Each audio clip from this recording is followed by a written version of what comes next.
हाय, मी अस्मिता. मस्ती के पक्षामध्ये तुम्हा सगळ्यांचं खूप खूप स्वागत आहे. माझ्याकडे ही मोड आलेली मटकी आहे. तर काल मी मटकी सकाळी भिजत घातली होती. त्यातलं दुपारी मी पाणी काढून घेतलं आणि संध्याकाळपर्यंत याला थोडे मोड यायला लागले होते. आज सकाळी असे मस्त मोड आलेले आहेत. तर याच मटकीपासून आपण अगदी मस्त चविष्ट आणि पौष्टिक पदार्थ बघणार आहोत. तर करायला घेऊया. इथे गॅसवर मी एक भांडं ठेवलंय. यामध्ये 1 चमचाभर तेल घालून घेते. अगदी थोडीशी हळद घालून घेते आणि थोडंसं हिंग घालून घेते. आता यामध्ये मोड आलेली मटकी घालून घेऊया. ही मटकी आपण तेलामध्ये 1 ते 2 मिनिट परतून घेणार आहोत. अशी मटकी थोडी तेलामध्ये परतून घेतली की याचा एक वेगळा मस्त सुगंध यायला लागतो आणि घरातल्यांना कळतं की आज मटकीची भाजी होणार आहे. तर तसा मस्त सुगंध येईपर्यंत ही मटकी आपल्याला परतून घ्यायची आहे. मोड आलेल्या मटकीचे फायदे सांगावे तेवढे कमीच आहेत. यामध्ये मोठ्या प्रमाणात प्रोटीन्स असतात.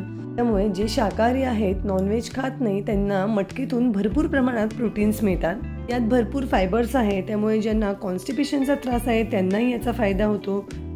मटकीमध्ये मोठ्या प्रमाणात आयर्न असतं. त्यामुळे ज्यांना रक्ताची कमतरता आहे त्यांच्यासाठी मटकी खाणे उत्तमच आहे. बऱ्याचदा आपण मटकीची उसळ करतो किंवा मिसळ करतो, पण यापेक्षा वेगळे पदार्थ मटकीचे केले जात नाहीत. म्हणूनच आज आपण थोडेसे मटकीचे वेगळे पदार्थ बघणार आहोत. तर इथे मटकी छान परतली गेलेली आहे. मस्त सुगंध यायला लागलेला आहे. आता यामध्ये आपण मटकी बुडेल आणि थोडंसं पाणी वर राहील इतपत यात पाणी घालून घेऊया. साधारण 1 ग्लासभर पाणी मी यात घातलेलं आहे. यात चवीपुरता मीठ घालून घेऊ आणि ही मटकी आपल्याला अर्धवट म्हणजेच बोटचेपी होईपर्यंत शिजवून घ्यायची आहे. अगदी खूप शिजवायची नाही. म्हणूनच मटकी आपण पातेल्यात शिजवतो आहोत, कुकरमध्ये शिजवत नाही आहोत. मटकी शिजते तोपर्यंत आपण दुसरी तयारी करायला घेऊया. इथे मी 2 वाटी कुरमुरे घेतलेले आहेत. या कुरमुऱ्यामध्ये मी आता थोडं पाणी घालून घेते आणि कुरमुरे आपल्याला 10 मिनिटासाठी भिजत ठेवायचे आहेत. हे जे आपण मटकीचे पदार्थ करणार आहोत ते लहान मुलांपासून मोठ्यांपर्यंत सगळे नक्कीच आवडीने खातील. ते कुरमुरे आपण थोडा वेळ बाजूला ठेवून देऊया. मटकीला छान उकळी आलेली आहे. आपण चेक करूया मटकी शिजली आहे का. तर मटकी बोटाने अगदी व्यवस्थित दाबली जाते आहे. यापेक्षा जास्त मटकी शिजवायची नाही आहे. आता मी गॅस बंद करते. एक भांडं घेतलंय, त्यावर एक चाळणी ठेवली आहे आणि यामध्ये ही मटकी आपण काढून घेऊया. आता मटकीतलं पाणी आणि मटकी आपण वेगळी करून घेऊया. पण हे मटकीतलं पाणी आपल्याला टाकायचं नाहीये. हे पाणी आपण वापरणार आहोत. मी एक मिक्सरचं भांडं घेतलंय. यामध्ये आपण 5 ते 6 लसणाच्या पाकळ्या घालून घेऊया. 1 इंच आलं घालून घेऊया. 3 हिरव्या मिरच्या घालून घेते आणि पाव चमचा जिरं घालून घेऊ. आता यामध्ये आपण जी मटकी शिजवून घेतली त्यातली 1 वाटीभर मटकी यामध्ये मी घालून घेते आणि यात अगदी थोडंसं म्हणजे 1 किंवा 2 चमचे पाणी घालून हे आपण मिक्सरमधून फिरवून घेऊया. तर हे असं मी थोडंसं जाडसर मिक्सरमधून फिरवून घेतलंय. अगदी खूप बारीक वाटायची गरज नाही आहे. आता एका दुसऱ्या भांड्यात मी काढून घेते आणि याचं आपण मस्त खमंग खुसखुशीत असं थालीपीठ करणार आहोत. तर यामध्ये मी आता बारीक चिरलेला कांदा घालून घेतलेला आहे. थोडी जास्तच कोथिंबीर घालायची. कोथिंबीर जास्त घातली की थालीपीठ अगदी मस्त लागतं. आपण यात मिरची वाटलेली आहे. तरी रंगासाठी थोडासा अर्धा चमचा तिखट, थोडी हळद आणि थोडासा म्हणजे अगदी पाव चमचा ओवा हातामध्ये थोडा क्रश करून यामध्ये आपण घालूया. चवीपुरता मीठ घालून घेऊ आणि हाताने हे अगदी व्यवस्थित मिक्स करून घेऊया. हे थालीपीठ अधिक पौष्टिक करण्यासाठी यामध्ये तुम्ही थोडा पालक चिरून घालू शकता, गाजर किसून घालू शकता. तुम्हाला हव्या त्या भाज्या यामध्ये ॲड करू शकता. आता भाकरीसाठी मी नेहमी ज्वारी, बाजरी, नाचणी, सोयाबीन अशी पीठं एकत्र दळून आणते. त्यातलंच 1 वाटीभर पीठ मी यामध्ये घेतलेलं आहे. तुमच्याकडे जर ज्वारीचं पीठ असेल तर नुसतं ज्वारीचं पीठ घेऊन त्यामध्ये नाचणीचं पीठ किंवा थोडंसं तांदळाचं पीठ घालून तेही तुम्ही यात घालू शकता. आता या थालीपीठाची चव अजूनच छान यावी म्हणून यामध्ये मी 2 चमचे बेसन घालत आहे. तुमच्या घरामध्ये जी पीठं असतील ती पीठं घालून तुम्ही याचं मस्त थालीपीठ करू शकता. फक्त ज्वारीचंच पीठ घालणार असाल तर त्यामध्ये थोडंसं बाइंडिंगसाठी गव्हाचं पीठही घाला. त्यामुळे बाइंडिंग चांगलं होतं. तर हे पीठ आपण यामध्ये अगदी व्यवस्थित मिक्स करून घेऊया. आता यामध्ये मी 1 चमचाभर तेल घालून घेते. असं थोडंसं तेल घातलं की थालीपीठ आतून मस्त सॉफ्ट आणि खुसखुशीत होतं. अजूनही हे पीठ भिजवण्यासाठी आपण अजिबात पाण्याचा वापर केलेला नाहीये. पण हे पीठ थोडंसं मला कोरडं वाटतंय म्हणून अगदी थोडंसं म्हणजे 1 ते 2 चमचे यात मी पाणी घालून घेते. अगदी अंदाज घेतच पाणी घालायचं आणि याचं आता थोडंसं सैलसर म्हणजे थापता येईल असं पीठ भिजवून घेऊया. तर याचं असं मी थोडंसं सैलसर पीठ भिजवून घेतलेलं आहे. आता आपण थालीपीठ करायला घेऊया. इथे मी एक स्वच्छ कापड थोडंसं ओलसर करून घेतलेलं आहे. हा इतका पिठाचा गोळा घेतलेला आहे आणि एका वाटीत थोडं पाणी घेतलेलं आहे. थोडा थोडा पाण्याचा हात लावून पीठ सगळ्या बाजूनी अगदी सारखं पसरवून घ्यायचं आहे. असा थोडा पाण्याचा हात लावून घेतला की पीठ अगदी पटापट पसरवलं जातं आणि छान पातळ थालीपीठ थापता येतं.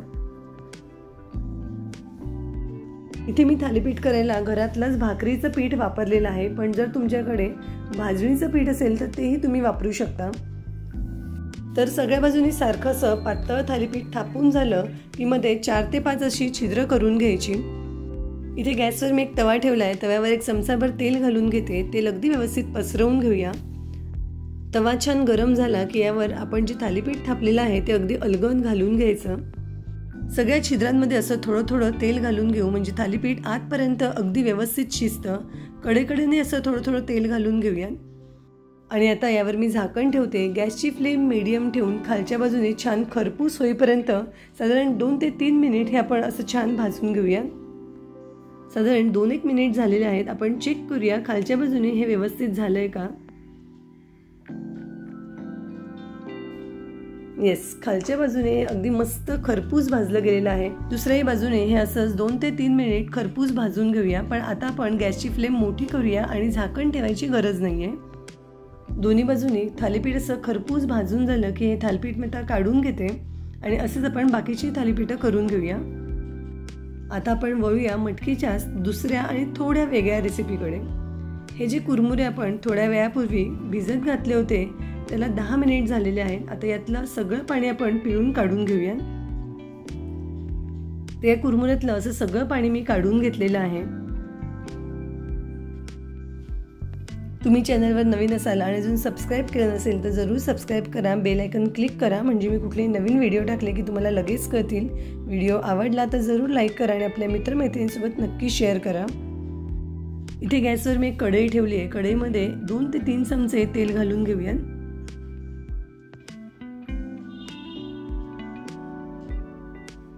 तेल छान गरम झालं की यामध्ये अर्धा चमचा मोहरी घालून घेऊ. थोडंसं जिरं घालून घेऊया. जिरं छान फुललं की यामध्ये 2 बारीक चिरलेल्या मिरच्या घालून घेऊया. आता यामध्ये एक बारीक चिरलेला कांदा घालून घेऊया. कांदा 1 मिनिट छान थोडासा रंग बदलेपर्यंत आणि थोडा सॉफ्ट होईपर्यंत परतून घेऊया. साधारण 1 मिनिट परतल्यावर कांदा थोडासा सॉफ्ट झालेला आहे, थोडा लालसर झालेला आहे. आता यामध्ये मी पाव वाटी शेंगदाणे घालून घेते. गॅसची फ्लेम लो ठेवून हे शेंगदाणे आपल्याला छान लालसर रंगाचे होईपर्यंत आणि कुरकुरीत होईपर्यंत परतून घ्यायचे. शेंगदाणे छान परतून झाल्यावर यामध्ये मी आता पाव वाटी फुटाणे घालून घेते. या फुटाण्यांच्या ऐवजी तुम्ही डाळही घालू शकता. आता हे फुटाणे आपण 1 मिनिट परतून घेऊया. आता यामध्ये मी अर्धी वाटी बारीक चिरलेलं गाजर घालून घेते.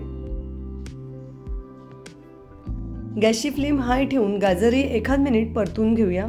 आता यामध्ये आपण मोड आलेली मटकी घालून घेऊया. मटकी 1 मिनिट परतून घेऊया. आता यात थोडे मसाले घालून घेऊ. पाव चमचा हळद घालून घेऊ. अर्धा चमचा लाल मिरची पावडर घालून घेऊ. पाव चमचा चाट मसाला घालून घेऊ. चवीपुरतं मीठ घालून घेऊ आणि या सगळ्या गोष्टी व्यवस्थित मिक्स करून घेऊया. आता हे छान परतून झाल्यावर यामध्ये हे कुरमुरे घालून घेऊया.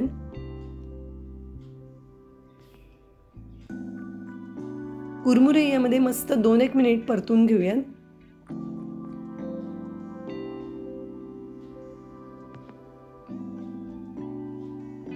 आपण बऱ्याचदा तेलकट फरसाण वगैरे टाकून भेळ करतो, त्याऐवजी अशी थोडीशी वेगळी आणि पौष्टिक भेळ करून बघा. आता यात मी गाजर घातलेला आहे. यासोबत तुम्ही काही मक्याचे दाणे घालू शकतात किंवा तुम्हाला आवडणाऱ्या कुठल्याही भाज्या तुम्ही यामध्ये ॲड करू शकता. मटकीच्या ऐवजी मोड आलेले मूगही वापरू शकता. असं हे सगळं छान परतून झाल्यावर यामध्ये मी आता अर्धा चमचा लिंबाचा रस घालून घेते आणि वरून मस्त हिरवीगार कोथिंबीर घालून घेऊया. मटकीपासून हे जे आपण थोडेसे वेगळे आणि पौष्टिक पदार्थ करतो आहोत ते जर तुम्हाला आवडत असतील तर एखादी कमेंट नक्की टाका, ज्यामुळे नवीन नवीन असे छान छान पदार्थ दाखवायला प्रोत्साहन मिळतं. आपण जी मटकी शिजवून घेतली होती त्यातली अगदी थोडीशी मटकी उरली आहे. थोडीशी मॅशरने मी अशी मॅश करून घेते. तुम्हाला वाटलं तुम्ही मिक्सरमधून एकदा थोडंसं पल्स मोडवर फिरवून घेऊ शकता. आणि जे आपण मटकीचं पाणी काढून ठेवलं होतं ते यामध्ये घालून घेऊया. आता हे भांडं मी गॅसवर ठेवलेलं आहे. यामध्ये बारीक चिरलेलं गाजर घालून घेऊया.